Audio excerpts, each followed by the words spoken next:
میں اپنے والدین کی منت و مرادوں والی بیٹی تھی، اس لیے میرا نام رکھنے کے لیے بھی بڑا زور و شور تھا۔ کافی عرصے بعد دادی کو یہ خوشی حاصل ہوئی تھی۔ گھر میں سب لوگ بہت ہی خوش تھے، کیوں نہ ہوتے، کیونکہ بہت عرصے بعد اللہ تعالیٰ نے میری دادی کو یہ خوشخبری دی تھی۔ میں سب کی لاڈلی، نازوں میں پلی، پورے گھر میں چہچہاتی پھرتی۔ کوئی ایسی بات نہیں تھی یا کوئی ایسا کام نہیں تھا جو ٹالا گیا ہو۔ مجھے اس پیار کی، اس لاڈ کی عادت ہو گئی۔ ماما، دادی، بابا سب مجھے دیکھ کر جیتے تھے، اور کوئی ایسی بات نہیں تھی جو میری پوری نہ کی گئی ہو۔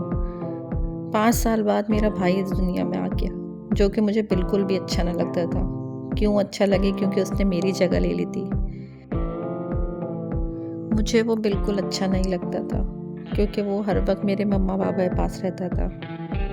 مجھے اس سے بہت زیادہ جیلسی فیل ہوتی تھی۔ مما، پاپا، دادی سب اس کو بہت پیار کرتے تھے۔ مجھے ایسا لگتا تھا کہ جو پیار مجھے دیا جاتا تھا وہی سب کچھ اس کے حصے میں آ گیا۔ ماما جب بھی مجھے اپنے پاس بلاتی، میں نہ جاتی، کیونکہ وہ ہر وقت بھائی کو اپنے پاس لٹائے رکھتی۔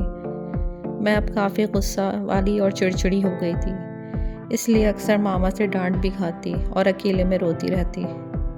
اسکول میں بھی میرا رویہ سب دوستوں سے ایسا ہی تھا۔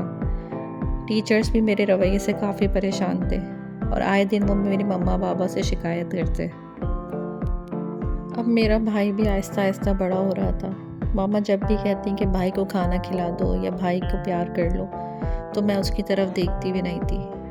ماما چاہتی کہ میں اس کے ساتھ کھیلوں، اس سے باتیں کروں، لیکن میں کبھی اس سے نہ بات کرتی اور نہ ہی اس کے ساتھ کھیلتی۔ ایک دن میرا بھائی صحن میں پکڑم پکڑائی کھیل رہا تھا، تو ماما نے کہا جاؤ بھائی کے ساتھ کھیلو۔ میں نے بہت غصے سے کہا کہ مجھے نہیں کھیلنا، لیکن بہت زیادہ ماما کے اصرار پہ میں اس کے ساتھ کھیلنے لگی، اور جب میں اس کے ساتھ کھیلنے لگی تو مجھے اس کے ساتھ مزہ آنے لگا، اور وہیں سے مجھے اپنے بھائی سے پیار ہونے لگا۔ میں مانوس ہونے لگی، اور وہ بھی میرے ساتھ اس طرح کھیلتا جیسے میں واقعی اس کی بڑی بہن ہوں۔ بچپن سے جو میں اپنے بھائی سے دور بھاگتی تھی، آج مجھے اپنے بھائی کے اندر اپنی جان محسوس ہونے لگی۔ مجھے اس سے انسیت ہو گئی۔ اب میں بھی وقت کے ساتھ ساتھ بڑی ہو گئی، میں بھی کالج جانے لگی، اور بھائی بھی اسکول جانے لگا۔ میں خود بھی پڑھتی، اس کو ہی پڑھاتی، خود کا خیال رکھتی، اس کا ہی بہت خیال رکھتی۔ لیکن میں جب اس کو پڑھاتی تھی مجھے پتا تھا کہ وہ کس طریقے سے پڑھتا ہے، لیکن کچھ عرصے سے میں دیکھ رہی تھی کہ بھائی کی دلچسپی کم ہو رہی ہے۔ پڑھائی کی طرف سے دلچسپی کم ہونے پر میں نے اپنے بھائی سے اس بارے میں پوچھا، تو بھائی نے کہا کچھ نہیں، بس میرا دل نہیں چاہتا پڑھنے کو۔ میں نے بھائی کو سمجھایا کہ پڑھائی کتنی ضروری ہے اور کتنا کام آتی ہے۔ اسی دوران کالج میں میرے پیپرز اسٹارٹ ہو گئے، اور میری توجہ اپنے بھائی سے کم ہونے لگی۔ مجھے اس کے رویوں کا اندازہ ہی نہیں ہوتا تھا۔ وہ کب کیا کر رہا ہے، کیسے کر رہا ہے، کیوں خاموش ہے، میں غور ہی نہیں کرتی تھی۔ ایک دن اس کی ٹیچر نے مجھے اسکول بلوایا اور بتایا کہ وہ کتنا زیادہ لاپرواہ ہو گیا اپنی پڑھائی کی طرف سے۔ میں یہ سن کے بہت پریشان ہوئی، کیونکہ میں پراپرلی اس کو پڑھاتی تھی، لیکن میں نے ان کی بات غور سے سنی اور گھر جا کے امی کو یہ بات بتائی، اور پھر امی اور میں نے دونوں نے معلوم کیا، لیکن بھائی کچھ بتانے کو تیار نہیں تھا۔ اب وہ جب بھی اسکول سے آتا تو بہت طبیعت اس کی گری گری ہوتی۔ ہم لوگ سمجھتے کہ شاید اس کو تھکن ہو رہی ہے، تو اس کو ریسٹ کرنے کا بولتے۔ ایک دن وہ جیسے ہی گھر سے آیا تو بے ہوش ہو گیا۔ اسے فوراً ڈاکٹر کے پاس لے کر گئے۔ ڈاکٹر نے بغیر کسی جانچ پڑتال کے یہ کہہ دیا ہے کمزوری ہے، اور دوائی دے دی۔ ہم نے کمزوری کا سن کے اس کو کھلایا پلایا، اور یہی توقع کرتے رہے کہ وہ اب صحیح ہو اور کب صحیح ہو۔ وہ تھوڑے دن ٹھیک رہتا، پھر دوبارہ وہی حالت ہو جاتی۔ اس بار مجھے اس کی حالت میں کچھ گڑبڑ لگی، تو میں نے امی سے کہا کہ اس کو کسی بڑے اسپتال میں دکھاتے ہیں۔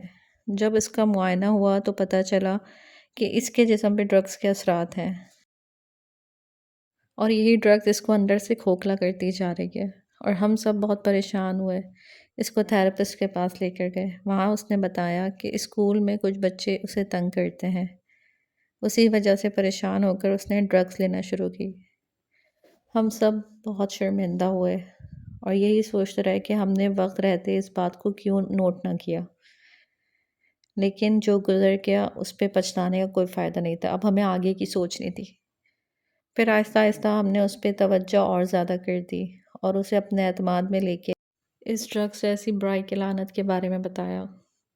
وقت رہتے وہ سمجھ بھی گیا اور آج ہم اس بات کو لے کے بہت زیادہ مطمئن ہیں کہ وقت رہتے ہم نے اس کو سمجھا لیا اور اسے بچا لیا۔